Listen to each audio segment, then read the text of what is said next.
Hi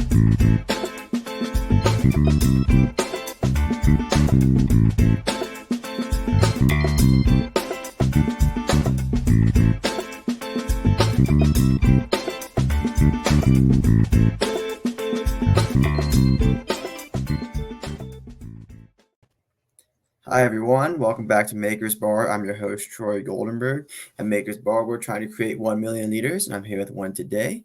His name is Spencer Goldenberg. He is the co-founder and partner at Oak Investment Real Estate and the founder and owner at Lite Development. Spencer, thanks for coming on. Thanks for having me, sir. What an intro that is. I Yeah, like it. dude, we do it every time. I like it. I like it. Say, I'm busy, man. I can't listen to all the pods these days. No, that's okay. That's okay. Anywho, tell us about your professional journey and how you got to where you are today. Wherever you want to start that.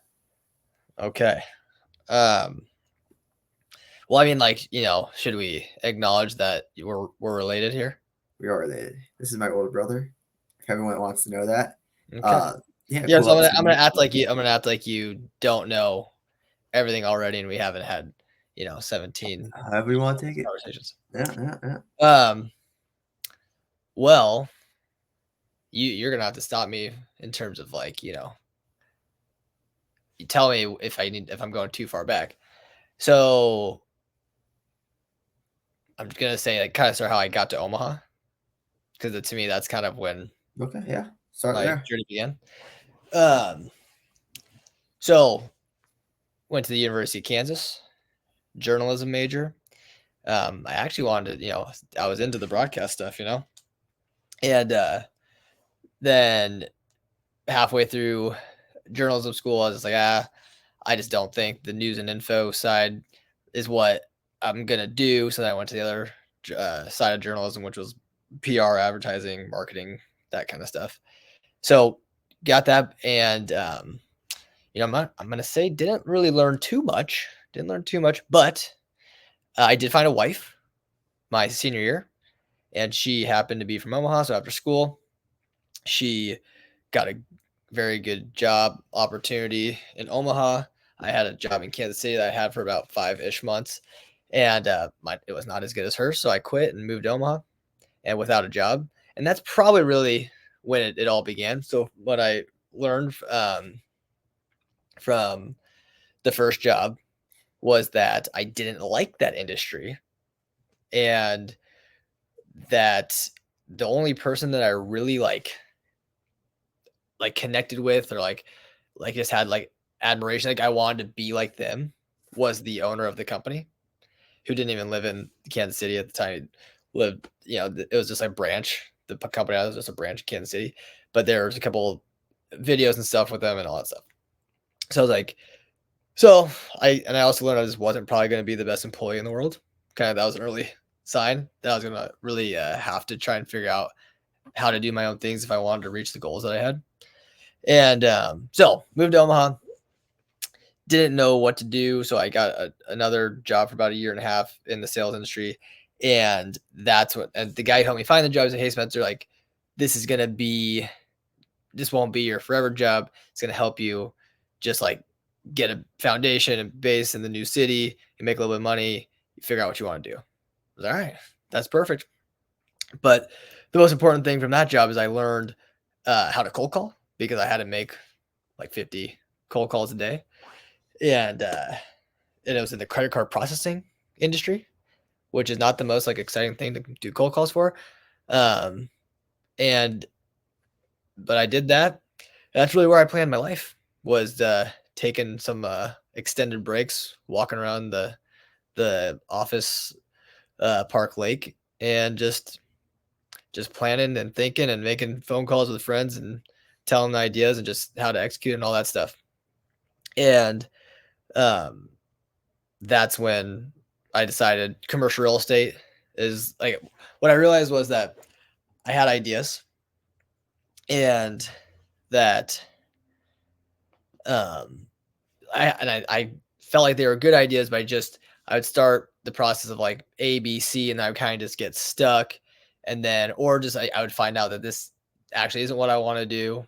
And so it just took me what I realized was that because I study a lot of just guys who start businesses and entrepreneurs and all that. Just I love those stories, and that's how I learn best. And so something I was noticing from all these founders and different podcasts I was listening to is like a lot of these people had uh, they had industry experience. They were experts in something, whether they're like started out as an engineer or in marketing or whatever. They just said they had a good foundation, and a lot of these people really didn't start doing whatever it was they're doing until their late 20s, early 30s, into their 40s, kind of when they were starting their businesses. So I was like, okay, I just at this point I was 25, 26. I was like, I just got to pick an industry and learn. And once I get into an industry and really start learning it, then I'll continue to have ideas, and because that's what I do, and then I'll be able to really have a foundation to go build a business that I want to build. So chose commercial real estate. Um, and the reason that I chose that is because I honestly didn't know what to do. I had like 3 or 4 different, kind of just thoughts, ideas like what I should do. And, we can get stuck thinking about, oh, should I do this one? Because you never know. You don't know what the right answer is until you just have to make a decision at some point and just go forward. We always talk about that. And, so I got just a sheet of paper out and made 3 columns, and I just said industry, it says industry, skills that maybe I was good at, and then long-term goals. And I honestly, the only industries I remember is it was in like kind of the film, media industry, and commercial real estate was one, and I can't even remember the other 2. But put those in, list a few things I was good at. But really, the big thing was I had a very clear vision of what my long-term goals were.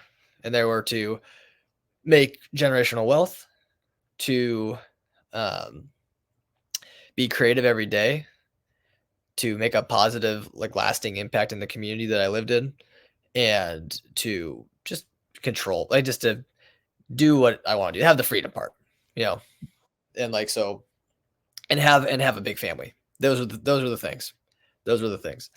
And so commercial real estate just lined up with a lot of that. Just and specifically development for me because obviously it's perceived as pretty risky and because it is at times and um but it was it's you can be very creative. You get to change the landscapes of buildings and neighborhoods and do all these. It's very I mean, I it is a very financial focus. I feel like a lot of people get in that industry because of finance, but I mean, it's such a creative space too. So creative, obviously, if you get good at it, you can create a lot of wealth. If to me, turning a crappy building into a good building, that's making a positive impact on the community. And I real estate just kind of comes with the more you put into it, the more you get out of it. So you can control your schedule, and that helped when I knew I was going to start having a family at some point. So commercial real estate, and that's how I got into the business. And then, you know, I quit I planned all that at this job where I was doing the cold calls. I quit, um, went to South America for 4 months or three months with my buddy. But I knew when I came back full force into commercial real estate. Um, and the reason I did that was because I knew I really wanted to travel. Never did it when I was back in school, did the study abroad thing. So I just got that off my back. And because I wanted to get into a career and have zero just regrets or anything holding me back. So I wanted to go do a big trip. So I got the big trip out of the way, came back with $0 and I just Googled commercial real estate development. Actually, I just said commercial real estate. I said commercial real estate Omaha. Just put it in Google, like a big old list of 30, 40 companies. Start calling down the list. There's probably like number like 20 something that I found. I was just looking for an entry level job because I mean, I got a lot of no's because like you have zero experience. You're a journalism major, nothing with finance. And then even some people are like, yeah, like I mean, I feel like you'd just be overqualified because they're very entry level property management gigs. And then, but one group, they had an opening for a commercial property manager to go manage a big grocery anchored strip center. Probably had like 50 tenants. So, um, so I talked to him and they're like, hey, like we do have an opening, but I don't think it'd be a fit. Like you make way less money than you were probably at your last job, which I wasn't making that much anyways. But I was like, I just said, hey, you know what? And at this point, it'd been like a month that I've been back, so like I need to find something, and um, I'm just gonna keep telling stories because I feel like there's like lessons behind it at some point. But like, um, when I was looking for the commercial real estate jobs, I uh it was taking a while. I literally didn't find one until the like early 20s of companies I talked to, and so these guys were like, you know what? I've got this sales background.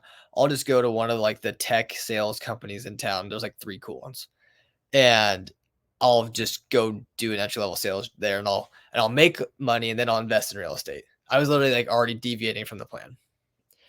And I got to 2 final rounds with 2 of like the more cool spots that like young salespeople would go to. I got to the final round of both of them, and they both asked me like, "What do you want to do? Like, what's your long term goals?" And I just can't, I can't help myself. Sometimes I was like, and I just like, you know, I'm very, I want to basically like run a business someday and do, just like start a business and all that stuff. And they just, just like in one of the interviews, you could just tell like, oh, he's like, well, I'm like, that's not what we're looking. We kind of want somebody to like go into the system and like work their way up the system. And they like didn't get either job, thankfully, because then it just that was just a wake up call to, hey, what are you doing? Like just go get the commercial real estate job. That's the job to get. That's the industry you want to be in. Like go do it. So back to the property management gig, like, hey, you're gonna be overqualified. I was like, no, just like let me come in and talk to you guys. So I came in, talked to him. He's like, yeah, this guy was like, yeah, you could have my job someday. He like ran this. He was like the president of this property management company. And like, so he said, yeah, you could like have my job someday. And honestly, in the back of my head, I was like, I don't want to like run a property management company.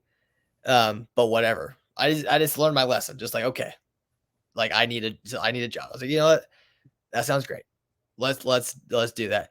And so they offered me $28,000, and I actually tried to negotiate to 32, and they wouldn't do it. So I just took $28,000, and I was 26, and that was how I got. And that's how I got in the business. I did it for 10 months, and then I got my license right before that. And after I got my license, I got married. Right, this is like October of 2017. And so I've been a property manager for 10 months. Got my license right before the wedding. After the wedding, came back and I quit. I was like, all right, I'm not gonna. Because I found out what a broker was. I didn't even know what a commercial real estate broker was. And there's actually some in-house brokers at this company that I was at, and this company was a development firm that had been building stuff since the 70s. They did a lot of really cool stuff. They also had a lot of ups and downs. A lot of ups and downs. But they're a very entrepreneurial group and a lot of partnerships, and they'd had home runs, they had swings and This is the misses. company you went to or you left? This is the company this is the first commercial real estate job I Okay. had. Yeah, sorry. Yeah, I was waiting for you to jump in there and stop me, but just yeah, but I'm just letting you. We're only 15 minutes in. all right, hey, no, I'll keep going. But so yeah, I'm at this company it's an old development. It's like a conglomerate of companies that these developers created, over the decades, and they had done like um they had built like a bunch of strip malls and tertiary markets in like Nebraska's like Kearney, Norfolk, Fremont. Um, They're not gonna know all these places. Let's yeah, keep yeah, moving. yeah. Keep These are moving. just like tertiary markets. That was just one of their ideas, and so they built all these malls in these small towns, like 2 to 3, 4 hours outside Omaha. And so they did that. They created a construction company because they're doing so much stuff. They built an office park. they got into senior living, and they that was their most successful venture. But a lot of different doing a lot of things, and it was just but the culture wasn't amazing. And there's actually a lot of talented individuals that like there's probably like 5 companies in Omaha that started. Go ahead. I was gonna say, okay, let's move to the next company. Okay. Okay. Move to that. Okay. Okay. You can Uh, have let's go to your role where maybe you met your mentor. okay. Okay.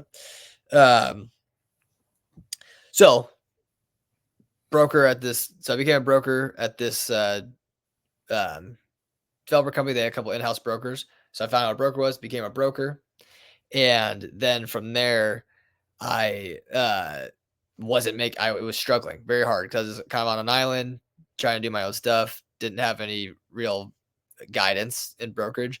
So I was like, all right, it's time for me. And I just hadn't done any deals. I needed to do more deals. And so from there, I was like, I need to find a mentor. I need to go to an actual brokerage firm because what I want to do is make some money so I can buy a property so then I can start investing. That was the whole goal. And then I can go find development deals and all that stuff. So there's this company that had the best brand and just reputation in town. And I had done a lot of networking over the last 2 years because that was the one thing I could control is how much I network. Um, so I reached out to this guy. He was doing a ton of multifamily deals in Omaha, and he was about 10 years older than me. He was doing it all by himself. I thought he was in this company that had a bunch of teams in it, and he was kind of a lone wolf. So I was like, that might make sense for us to team up. We had maybe met each other one time. Reach out, we get a coffee, and I just at the coffee, like, hey man, like we should just planting the seed. Doesn't need to be a yes or a no right now, but like uh we should team up. I can help you grow like the smaller stuff that you probably shouldn't be working on. I can work on, and we can, go and make a little team at this company. 10 months later, we did it. Took a while, just persistent, followed up for 10 months. And then we did it. We teamed up right before COVID, like literally 3 weeks before COVID hit, got at the new firm. And, but the big thing was before, so it got to the end of 2019, early 2020. And I was like, hey man, like I just need a yes or a no at this point because I'm just going to go to plan B if this doesn't work out, and no hard feelings if it doesn't. But I was like, but just so you know that as soon as like if we team up, I'm sure we're gonna have success. And as soon as we do, and I have a little bit of money in the bank account, like I'm gonna buy property, I'm gonna get into a development deal. I want to start a business. Like those are just things that are gonna happen. It's not a if, it's like a when it's gonna happen. And I just don't want to blindside you because that's gonna, I don't want to blindside you. So he took that in. He's like, well, I don't know if it was, I said a lot of stuff. And then he's like, are you gonna be in Omaha forever? I was like, yeah, my wife's from here. I'll be here forever, most likely. And then he's like, well, I've always wanted to start my own brokerage firm. So maybe there's something there. So we teamed up, COVID hit, everything stops for 3 months. And then, we all know how it goes. Government printed a lot of money, and the market just went crazy from summer of 2020 to Q4 of 2022. And it was so we just did a lot of transactions and a lot of multifamily. And then about 6 months into us really doing deals, I just saw how much business he was doing, and I was like, man, um, I I saw that he was probably doing like 75% of his own business like in his organic pipeline. It wasn't coming from other Yeah, sources of the yeah. company. And so I just said, hey man, I think we definitely could start a company because of so much of your business is organic. And long story short, we started a company. So we basically circled October 1st, 2021. And this was, towards the end of 2020 when we decided this. And then we hired a kid out of college. He helped us kind of like just build in for, just kind of, he was our marketing and research guy while we were at the old company. And then we started Oak. in October of 2021, and we're still here, and we're a little profitable, so that's good. So that's all good. Nice, nice. And then then should we pause Uh, there before we go into the light stuff? Because that was a lot. That was a lot of yeah, stuff. that was wild. That was 20 minutes on the first question, but it did give your entire story. Well, Um, I gave the entire story until that's up that's until that's up until until light, that's up all until until light. like October of yeah, Oh and yeah, then but then how I you learned got like to the role you're in. what to say. How you got to the role you're in. You know, this is your first company that you helped Ah, start. for sure. Yeah. Um, so yeah, no, it's a lot. It's a lot of story there, but I'm sure there are little nuggets. I mean, I get little nuggets out of it all the time. I've heard it 1,000 times now, but Yeah. anyone listening, I'm sure there's Well, little nuggets there to go interact and to implement your own life because you have built your life. Like, um, to break the fourth wall, as we're all brothers. Everyone that's listening, he has built his big family. He has 3 kids, 2 twins, about to turn one. Uh, Amazing wife and family, and he's building his dreams. He's founded a couple of companies, and from the time you were 25, 26 to now, you set your goal at that, and you went and did it, and you're doing it. You did it. You're doing it. Um, so it's very cool. There's always a lot of little nuggets in there, but yeah, so very cool. Now let's talk about Lite. So I was up till 2021. You're still here in 2024 doing your things at Oak. Now tell us about Lite, the development side that you always wanted to get into. See, this is we're still it's still in the startup phase, as you know. Um, so I'm to talk about light, we're gonna have to get into the silos and all that stuff because that's gonna if we're cool with Yeah, that. yeah, Okay. go shoot. Okay. So yeah, COVID, money gets printed, lots of transactions. So I finally, in like the end of 2020, I finally had a little bit of money. I was like, okay. Told myself if I had some money, I'm gonna invest and go find a project. So I probably had like 30 grand. All right, let's go. I'm gonna go flip a house. And they're at the very first company, the old time developer company where I was property manager. There's a guy in my office building who worked for the construction company there, and I had told him that I want to develop, and he's like, "Oh yeah, that'd be awesome. Like we should do a project together."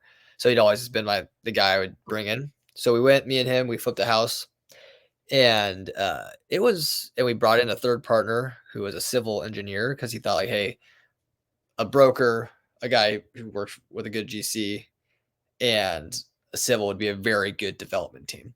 And that was his idea, and I was like, that sounds great. So us three flipped the house. Unfortunately, well, we made money. Oh, we made some money, but like, unfortunately, the third partner just wasn't. It didn't work out, and we paid him. Like we did it. It took us longer than we wanted to, which Yeah, I'm told is a thing. So it took us longer than we wanted to, but we made like 30 grand, so we split it 3 ways and called it a day. We paid this guy, but then we just were like, hey, we're not gonna yeah, do yeah, partnership with that guy. Learned about partners are real things, and you gotta have good ones. So then after that, I was like, okay, I'm not gonna. The juice wasn't worth the squeeze on the house flip, so now I'm gonna go find this commercial deal. So I'm that was well. I'm gonna back up for a second. Basically, when I was at the first company, I started having the idea for Light. I was like, okay, this company here is like a very entrepreneurial, crazy company that I heard a lot of stories back in the day. And it was like, wow, it sounds like a cool place. And now it's just kind of more of a stagnant holding company. And a couple of things I learned was that how important culture is. When you don't have a great culture, it it's not going to be sustainable long-term success. At least towards like what I wanted to do, what I want to create. And that company very entrepreneurial, but the culture wasn't there and it wasn't able to keep the talent. And because a lot of talent left. And so I learned that, but I also started thinking about Light and like what it was going to become. And the name Light just was kind of what it's been for a long time. And I wasn't exactly sure what it was going to become, but it started when I was at that company. Just the idea of like, okay, develop. I kind of started to get the idea of a development company, and so learned that, and then from there, when I went to the new company, it was a well-oiled machine, just like it couldn't be more different than the other. Cause it's just like, hey, got a very strong brand, core values, great reputation in town, like all these things. And it had teams, a very niche focused teams. So it had a retail team, industrial team, um, office team. And then it had like an investment team that was like kind of lone wolves, a couple lone wolves, and that's where I teamed up with my guy. But these guys, they're just top producers. They did so much business. It just showed me like how important it is to niche, because it just helps you. It helps you scale. And that's always been a very important thing I've need for my company to do. I need to be able to scale, or it's just not worth it. It's not going to create enough revenue. And so so I learned those two things at these two companies I was at. And but the company that was very niche, it wasn't the most entrepreneurial place in the world. And so it was like, obviously take a lot of the organization and brand building and reputation of that. So we get it. So Yeah. Yep. Sorry. So that's so those are this. I was like, all right, these are two different ways I'm going to build Lite. So with that background, flip the house, gonna go find a commercial deal. I'm my buddy lives in this neighborhood. Jake lives in the neighborhood. It's right next to this pedestrian trail, and it butts up, like it anchors to like basically the interstate, and there's these giant concrete silos. They're massive, huge, like over 150 feet tall, and at the tower's like 200 plus feet tall. And my buddy's like, hey, have you ever gone into the neighborhood those silos are? I was like, no, I just drive by them on the interstate all the time. I never go into that neighborhood, but I'll do it. So the next day I go drive into the neighborhood. It's like a cute little eclectic area. It's good. And I go to the trail, and I get out and of my car, and I'm just like, I'm standing there just looking at these massive things. Like, man, they're so big. And I think that's what happens to everybody who stands there. They just look at them like, these things are so big. I think I guess, these things have been sitting here for 50 years. They've been empty. They were built in the 50s, built in the 50s on the rail line. And some developer came and built built these silos for grain companies. And then when the interstate came in during the 80s, they went obsolete. The rail line went away. They put a pedestrian trail over it. And then it's been sitting there since the 80s, empty. And I guess just everybody who's seen it have always been like, oh, what do you do to the silos? Like, how do you convert these things? And I was looking at it, and I just pulled my GIS map on my phone. Like, oh my God, it's like a lot of land. These things are sitting on almost 5 acres of land. And I basically at this point, been trained as a urban multifamily broker. So I do, I know how to value land in the city. And like, man, so I just do some math. I say, well, what if the silos were gone and it was zoned for multifamily, what would this land be worth? And I was like, oh man, it'd be worth a lot. And I looked at what this guy bought it for. He had owned it for 7 years, the current owner, and he bought it for $250,000. I was like, oh my goodness, this is like a $4+ million piece of land if those things happen. And so cold called the guy. He I asked if he would look at an offer. He says yes. We go back and forth.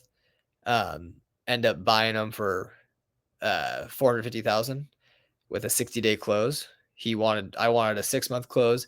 He wanted a 60-day close. I was like, well, if I'm gonna do a 60-day close, I'm taking a ton of risk, because I'm not gonna figure out, like, there's very few things I'm gonna be able to figure out. And we bought them, and I bought them with my partner who we put the house with. We brought a new civil engineer, and the one thing that when I brought these guys into the deal, I was like, hey, like, let's be even partners, but the only thing is that I am gonna put a Lite development sign in this, on the project. Like I want it to be a light project, and they didn't care because partner worked for a GC, so the GC doesn't want to be the, like the face of the deal, Hmm. and the civil. He's like he doesn't care. He's just gonna do the civil work, and then that was 2 years ago. Did that 2 years ago. Got the site fully blighted in January of this year, and we've hired some architects, and they're in the work. So trying to go build 250 units and incorporate these silos. We're not going to take away them all. We're going to keep a little bit of them. And then we bought this property across the street from that. So then we have 7 acres along a really good pedestrian trail that feeds into Midtown and the largest employer in the city at the UNMC with a big medical campus, which is like 2 miles down the road on the trail. And we're pretty excited. But that was kind of like the brand builder. This is like going to be the brand builder for Lite. And there's I mean, probably stop there because I think the next thing would be kind of my, business model for Lite that we're really just kind of working on. So the goal is to go and raise some capital by the end of this year to really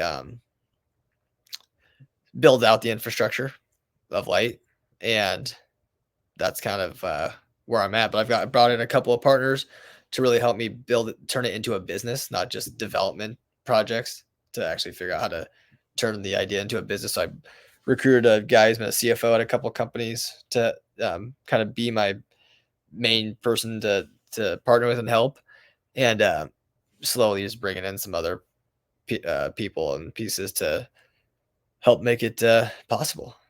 But I'm gonna stop there. Let's see what you got. Um, what I have is you're really, really into real estate. You're super into real estate. You're very into what you do. I am kind of curious, actually. When did this love really develop? Because also, again, breaking fourth wall, you're like this all the time. Where you talk about the real estate, you want to go drive by some real estate, like this all the time in real life too. It's like I am curious, how did this passion develop? Did it develop at 25, 26? Like when did you notice this happening to you? Well, one, um, I mean, I had a little bit of self awareness because I did the piece of paper thing. It's like, oh, what do I like, or what am I interested in, and then what am I kind of good at, like in terms of I like people, good with people, um, the creativity stuff, all the things. It's like so, I kind of had a hunch that I'd be into. It wasn't like I went into it like super obsessed. Honestly, the first like 3 years were horrible. It just kind of sucked. But I was I was interested to just keep learning. And I knew, I think pretty early on that like this could work. Like this industry could create the life that I want. And it could be a really fun thing if I got good at it. And then I don't know. I don't know actually know when. I mean, I think I probably knew because I already had made like, like 50 grand in like 3 years. So I was like, you know what? If I'm still doing this, I'm probably pretty into it. And like once I get good at it, this will get a lot better. So um now that I've had a little tiny bit of success, and it's still just like, it's still a roller coaster ride, but um it you get a lot of energy from that. And when you go and uh yeah, I'm just excited about just what's all about to come. Terrifying and Mhm. fun all at the same time. And with some urgency, just got lots of babies that need to have a somewhat fun life. Yeah, yeah. Um, let's shift to the values. So you mentioned that culture is very important. You learned that in your journey.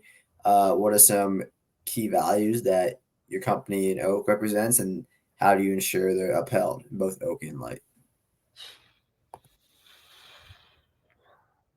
Okay, good question. Good question. Well,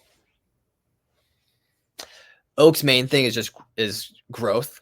That's like our kind. I mean, that's like our slogan is that it's about growth, and that's about us growing as because brokerage is very much you're 1099. Yeah, you're not an employee.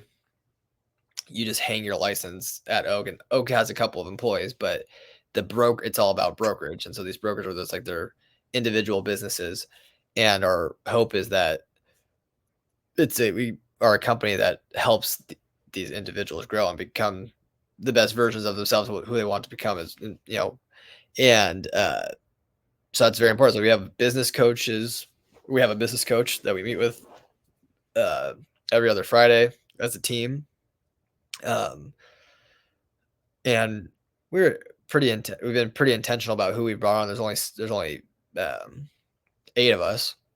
So uh, just making sure that really making sure they're quality humans and good people, and have they work hard. I mean, their core values are growth through grit, because this industry is hard when it's hard, and go through grit, be curious, ask questions, listen, be a giver, not a taker,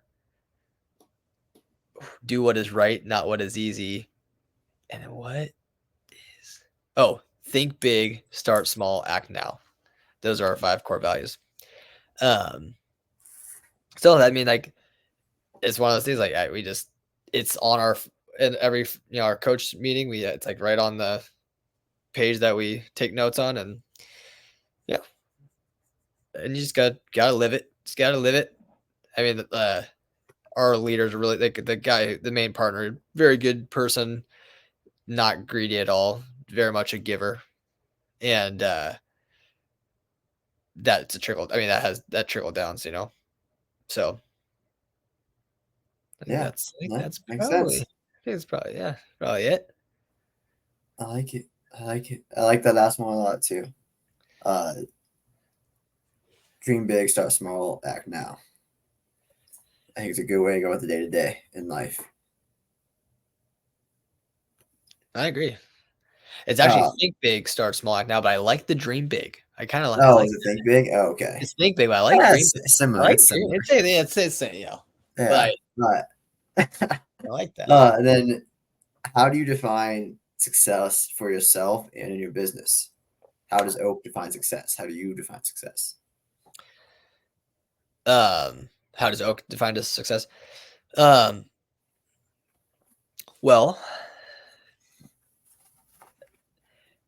from the leadership, it's that we're profitable and that we can still be a business. So that's really kind of what we've been um most. I mean, that's we've been proud about that. We've been making money since day one, and 2023 was not an easy year for commercial real estate transactions.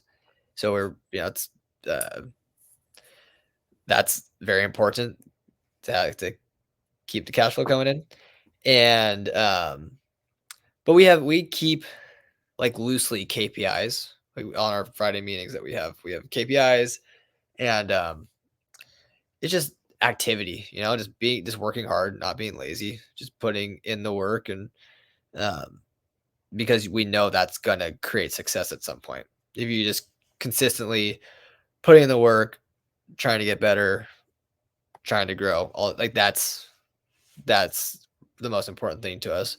And then obviously, like, keep an eye on the KPIs, because it tells a story. If like, oh man, I haven't submitted a purchase agreement or an LOI in the last, like, 2 weeks, that's probably a problem. I should probably focus on getting more of those out the door, stuff like that. And we have conversation, so it's like some of the KPIs are like uh, meaningful interactions. So usually that's good phone calls, coffees, lunches, um, podcast, stuff like that.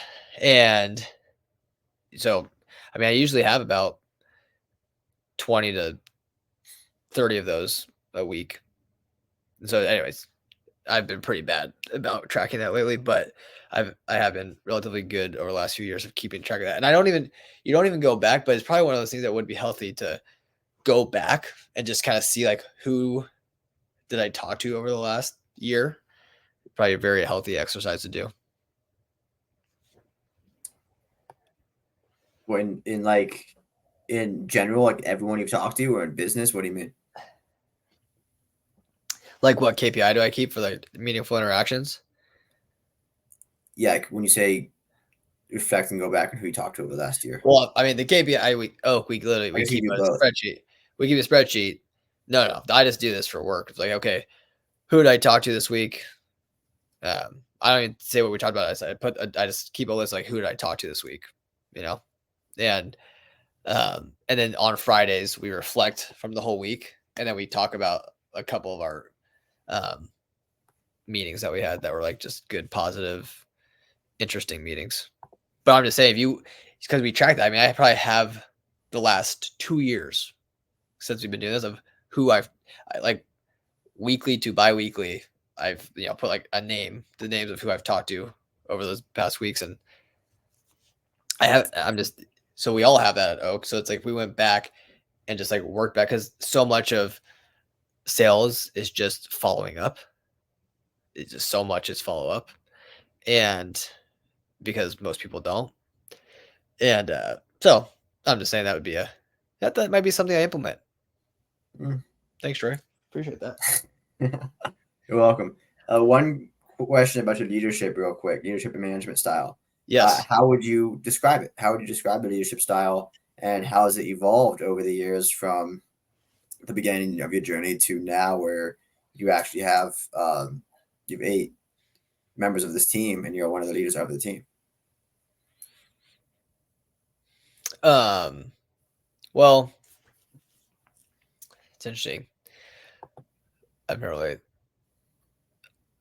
So I mean, uh, as the Goldenbergs do every Thanksgiving, we reflect on the year and we plan for the next year.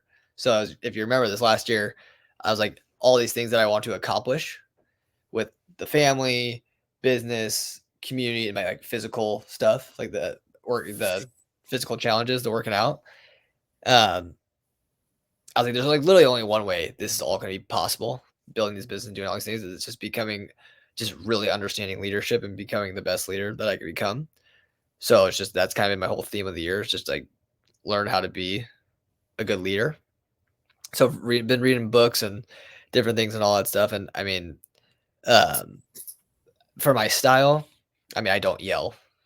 I don't yell.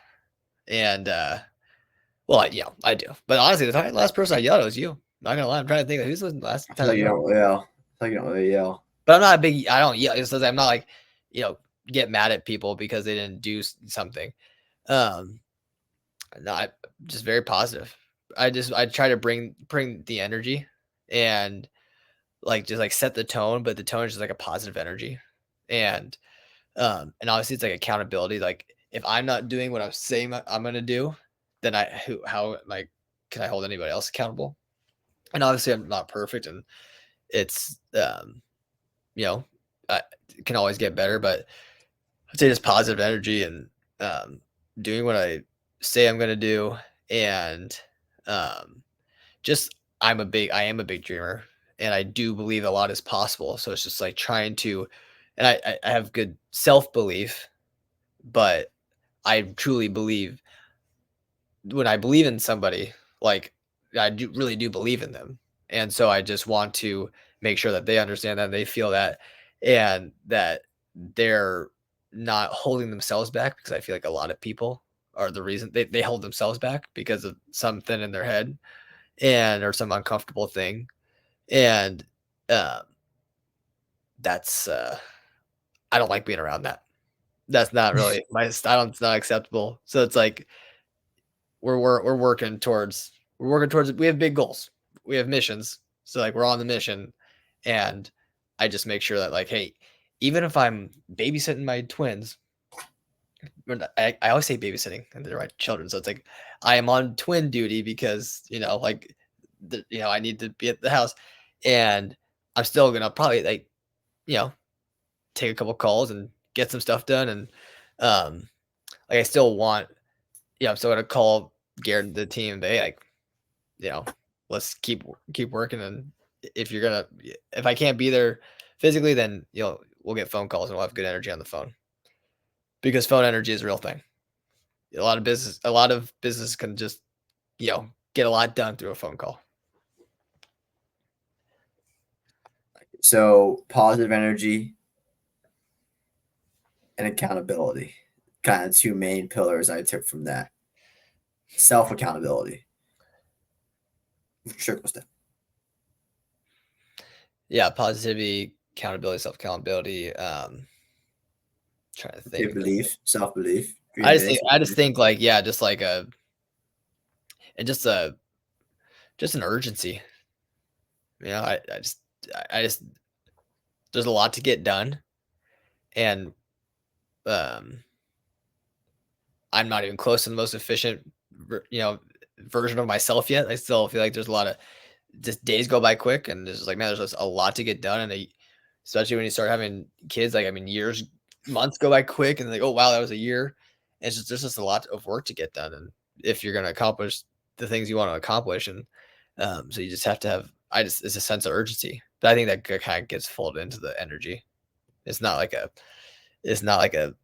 um, bad urgency. It's not like, oh man, time's flying by. This sucks. It's like, oh man, like every day actually means something. Like, let's get some stuff done, even if it's a little step forward. Yeah, no, it's all. You can only take one step at a time. One step at a time, man. One step at a time. Some days you can take like freaking 4 steps if you really have a day you crush. Or still taking one step at a time, though. You know, 1, 2, 3, 4. You're probably right. So what's the long-term vision? What does the company look like 10, 20, 30 years down the road? What's a long-term vision?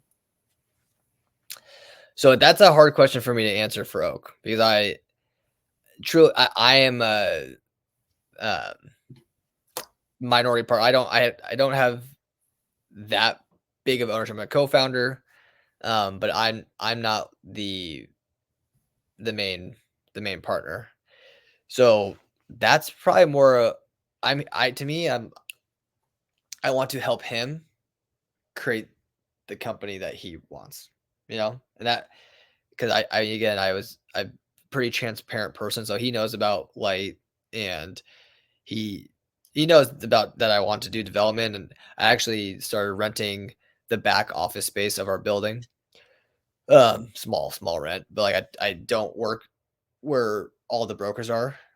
I mean, all connected, same building. Yeah. It's like we all use the same restroom and cafe, coffee and all that stuff. But my goal is to help just shape the company into whatever it's supposed to be. And what I see it becoming is it's a really good full service brokerage firm that has all the sectors. So industrial, office, retail, multifamily. And right now we have we are a really solid boutique brokerage firm that is probably one of the best in the urban core, so like downtown, midtown. We do a lot of stuff in those areas, and then the main partners heavy in multifamily, and one of the other partners, she is really she's one of the best retail urban restaurant brokers in the city. So we do a lot of retail and a lot of multifamily right now, and then some investment sales and all that. But I see us having a strong brokers who specialize in some different things. Cool. And what about Lite? So like, okay, now you're gonna have to probably stop me again at some point. Just give it this, because this will be a little bit more all over the place. Okay, yeah, go. Wait, what do you say? I said that one was a little all over the place already too. The first Really? one. See, I'm hoping all over the place. The listeners are more okay with the rants, but we'll see. You've been all over the place. If it's a real estate person, I think they're gonna love it. Yeah. I'm not sure how many people are gonna stick around through that first 20 minutes if they're not real estate people. No, I get it, man. I'm expecting this to be a pretty low, one of your like lowest hits. We'll see. That's my prediction. But honestly, I'm cool with it. My goal is to be on 6 podcasts this year, and I've only been on 1. I was like, I gotta get more podcasts, man. So we're halfway through the year. I know, but I'm not a big deal. So it's like every every time. So I've done 3 podcasts. Well, me and you have done some in the past, but like two Yeah, those were like two people that haven't. those were like literally 5 years apiece. I think they're gonna be really cool for like your kids and maybe my kids one day. Totally. That's kind of They're gonna be that's the super part. cool. I think this would be super cool for them. Yeah, Um, totally. but That's kind of. this will be at least a few thousand, You think a few thousand people will listen to this? at least. That's pretty cool. But like, so the 2 other podcasts I've been on, they're like Omaha local real estate, and I've had well, actually, this last one was a real estate guy, but it wasn't not an Omaha guy, but I met him on LinkedIn. But anywho, Like the local one I did, oh, okay, somebody, that's fine. so the local podcast I did, like a few people reached out and I actually got an investor. So when we bought the silos, we then about like 8-10 months later bought the industrial property across the street, which is way more. It was like just under 1.2 million, and we didn't have 25% of that, so we had to raise the money. And one of our biggest investor came from me talking on that podcast, the local one. And I knew him already, but he never heard my story. And I told my story on that one. He heard the whole thing. He called me like, "Hey man, like, freaking love it. Like, dude, he's like, if you ever, need some, investment for a deal, like, I'm in." And then a few months later, we bought that deal, and he, was the main investor. So, anywho, I was like, man, Power of a podcast. power of a podcast. That's pretty cool. Tip that. Yeah, that's pretty awesome. So, so Lite. I've already explained the learnings of the entrepreneurial crazy developer without the culture. Mhm, Going to the mhm, broker that was like a well-oiled machine, mhm. great brand, like culture. And say, okay, like now we got Lite here, and I am extremely right brain, all over the place, lots of ideas. It's very hard for me to focus on like just like one thing. But I did. It helped that I had the mentor in the multifamily, so I saw I felt the power of that. It's like, oh wow, little focus went a long way. So so I so I wanted to build Lite where it's like, hey, what I feel like the best at is I really am honing into leadership. I want to become a great leader. And so it's like just getting very good at leadership and finding deals for specific things. So like right now, this group that we're doing the silos with, we're also under contract on land to go build for sale townhomes. And the thought is if we can pull it off and build these for sale townhomes and it works, we've then created a formula that we know works. So we take that formula and we just replicate it. So it's like, okay, we know we can buy land for this much, and we could build a townhouse that is whatever 300,000. We can sell it for 400, so on and so forth. You create a formula, and then say, okay, now when I'm out in the market looking at property, like, oh, this piece of land, like they're asking for this, like I know what I can go do. And the idea is to build. So that's just one project of like, okay, towns. So you can do Yep, that yep. on multiple facets. And so the idea is to create multiple development teams that are focused on the specific niche. And these teams have a team lead. And they use, so the team leads would have a salary. And because there's a lot of talented people out in the commercial real estate world that want to be developers, that understand how it all works, and there's a huge barrier to entry because of capital, resources. Just it's intimidating. They don't have the right team in place. So Lite is going to be the hub that helps these talented individuals become development team leads, and they're going to have a little bit of equity for being these team leads, but they're going to get salaries, and like Lite's going to be the hub. So they're the ones signing the personal guarantee and raising the capital. And we have the underwriting team and all the, everything that you really need. It doesn't have to be, it really doesn't take that much. Maybe it's like 5 people. in the beginning for the hub, and we've identified a few different pieces of software and technology that that will really help us be more efficient. And then that would be my full-time focus. Oh, that's basically what we're working towards. My plan is by the end of this year to be fully focused on Lite, but my job is to identify these different Mhm. revenue streams and go and find opportunities and put deals under contract. Just go acquire some property to go execute on some of these business plans. And then you got your incubator back at Lite that is helping all the development. I mean, I could dive really way deeper into it, but I'm not going to. Yeah, that's pretty deep. Everything you're doing is pretty deep already. Honestly. I mean, but it's good. You have a plan. Like you have a plan. That's cool. Yeah, and I've recruited some people to help do this because I learned back when I became a broker, when I quit being property manager, became a broker. I was like, and because they told me, hey man, because I say, hey, I'm done being a property manager. I'll be a broker here, but I can also leave. Totally up to you. And they said, well, it'd be nice to have you stay, but like we don't have anything for you to work on. And like that's kind of a thing that brokerage firms like want to have for people. And I was like, oh, that doesn't matter.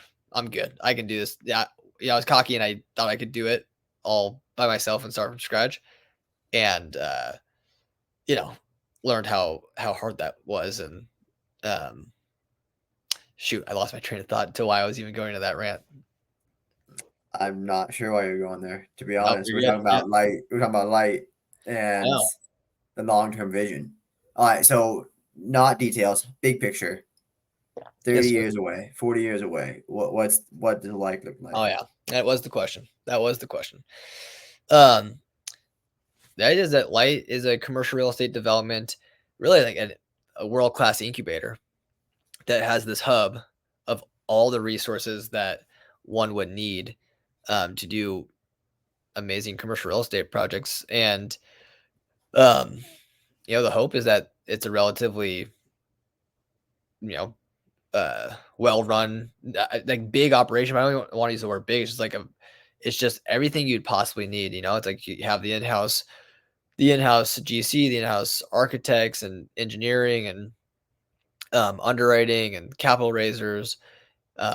So these developers can go and just focus on being the quarterbacks of these projects and getting them to the finish line and doing a great job.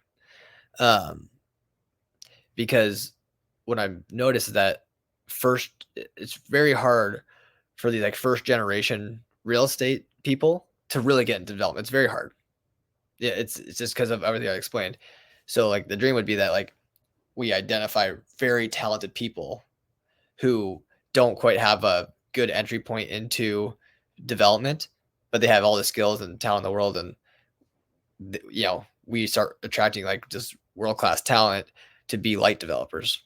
And and the hope is that's a very lucrative position. And a lot, that we find great talent and do great projects. I mean, like when I found the silos, it's like, it's a 5-acre infill site.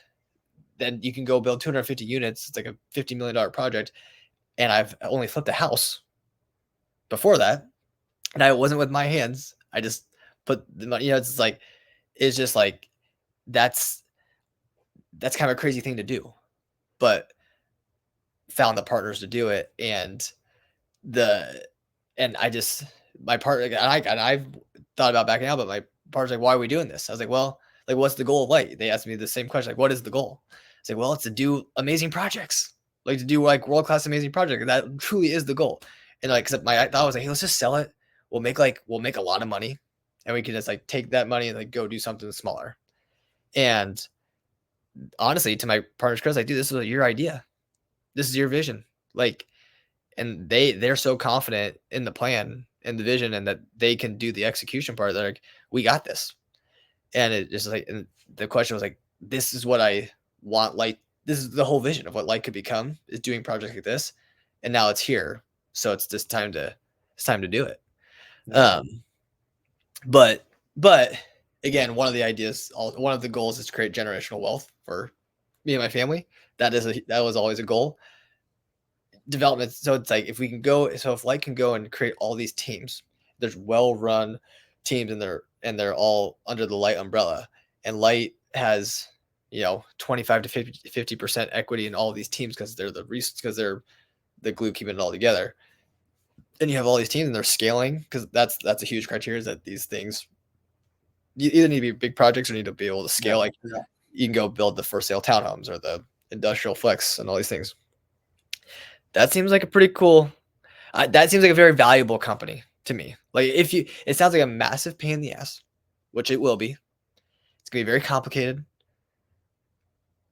but with good leadership, good people, like truly believe that it's gonna happen. I mean, it's honestly already happening, but development takes forever. So I was like, it's gonna take 10, 15 years to really get to get it to where it needs to be, and um, gotta get started. So, but yeah, that's in 10, 30, 40 years, the goal has always been to build a skyscraper Very in cool. Omaha.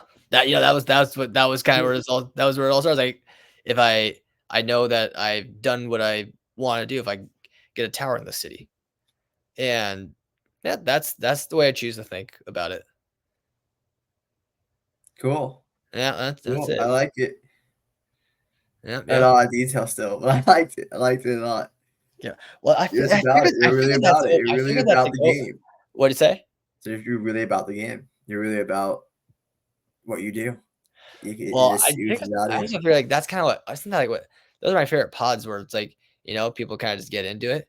But no, yeah, you gotta control the pod, man. I mean, I usually just let people go. I let people go and I talk, love and it. I love it. uh, it's probably this is I don't know, maybe a little different now because obviously you're very comfortable with me. So like you can just go. Most people, it takes a few questions to like Yeah, just like get yeah, them get going into and it. let's get comfortable and uh by the end of it it's always hey well it's fantastic talking with you. Like, it's just I mean Maker's Bar is an incredible platform. You get to talk to a lot of great people that want to do a lot of great big things like yourself and but usually I don't that first question doesn't go I know. I know. Part of gone. it's like, oh man, should we like start over?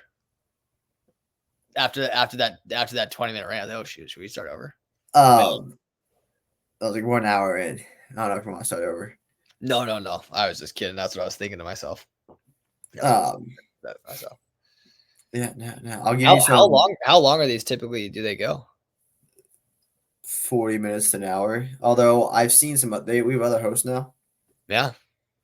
and I've seen some of them go like 2.5. I saw one go 2.5. I was like, oh, I didn't even know we could do that. The longest one I ever had on my own podcast was about 3 hours, and the other guy's like, hey, I gotta go. What guy was that?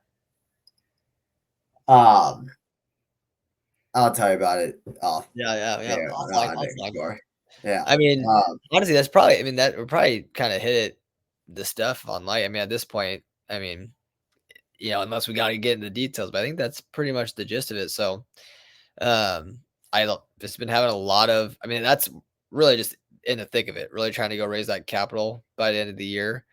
We're working on putting a very good business plan together that explains how we're going to do it and how we're going to have multiple business plans within the business plan to show like hey these are the teams that we're working on building on currently and and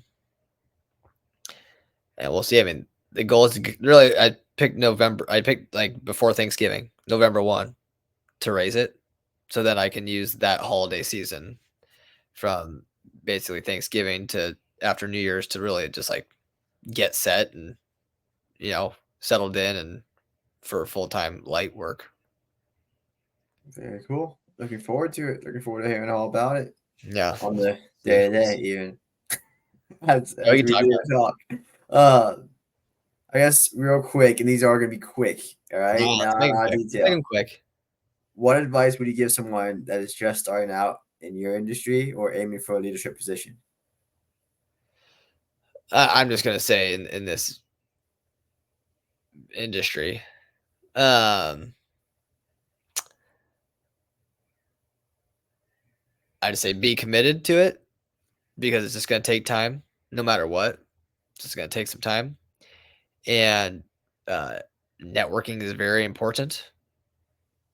Build your network, find good people to become your business friends. And I mean, you could keep saying the This cliche industry stuff. is real estate. I probably should have said that at the beginning, but that's the This industry. industry If we weren't gonna, if we is were gonna make Bitcoin a mining. clip of it, I was thinking this made a great clip. Let's go. Wait, they don't know what industry we're talking about.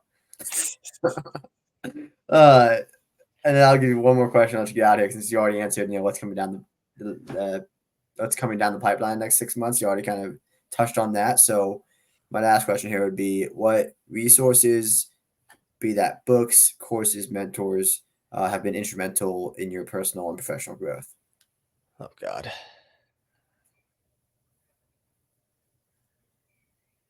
I mean, for the beginning to like keep me just going when times were not good were podcasts. Just listen to a lot of podcasts with different just business owners talking, and the personal development stuff, all that stuff, the mindset stuff. I mean, that was the only way I even uh, survived those first 3 years, and having a good significant other. That's very, very, very, very nice and important for my journey. Someone that believed in me and um, allowed me to figure it out and keep being supportive throughout that whole process. So that's a good resource to have, just a good significant other by it. But and I really like that Founders podcast. Of late, like really, I my podcast intake I've gone down. I've been more into the books. Like I'm trying to listen to the leadership books right now, and I got into that dang scythe fiction thing that Jamie told me to do. But yeah, but Founders is a really good podcast filled with a lot of wisdom and good stories and lessons. All right. I enjoyed talking with you. Thanks for coming on. You can stay on after we hit end here, just so you know. But thank you for doing this. I liked hearing your story again. I hoped everyone liked hearing your story for the first time. The thousand of that. When you start listening, we'll see how many finish. Does that track it? Yeah, I don't personally have the data. I'd have to ask the founder. Um, I have to ask her just to see the YouTube data. But yeah, we have the data. I would love to know. Love to know. I'll ask about a week or two after it's up. That's usually when all the views stop happening. And I'll ask her to see if we could take a look at all that. I actually would love to know about all the other episodes as well. But again, thank you for coming on. Thank you for sharing your leadership journeys thus far. And I hope everyone enjoyed it as much as I did. Thank you, sir. Appreciate you.